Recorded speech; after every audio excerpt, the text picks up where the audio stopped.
निहाती भाव में आम भारत वर्षर प्रिय प्रधानमंत्री नरेंद्र मोदी जी को ये गोटे उद्यम एवं तांकर गोटे इच्छा भविष्य में जे भारत वर्षरु युव प्रतिभा बाहरतु एवं आम भारत वर्ष रे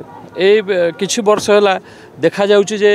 प्रत्येक कंपटीशन रे एशियन गेम्स हो ओलंपिक हो एशियाड हो भारत वर्षर प्रभाव रोचे एवं मेडल्स रोचे एवं आहुरी बहुत भारत वर्ष रे टैलेंट अच्छी गाँ गहली रे जो मानू सुजोग मिलूना तांको प्रतिभा देखा तेणु ये गोटे माध्यम जे आगामी भविष्य रे जोटा आम प्रिय प्रधानमंत्री गोटे इच्छा रही जे 2036 मसीह भारत वर्ष रे ओलंपिक्स हम ये आम ओडिशा पे गोटे निहाती बड़ कथा 2036 मसीहा आम ओडिशा प्रदेश भी 100 वर्ष पूर्ति हम तेणु ये प्रयास जरिया मु भावुँ मोर विश्वास जे निश्चय आम अंचल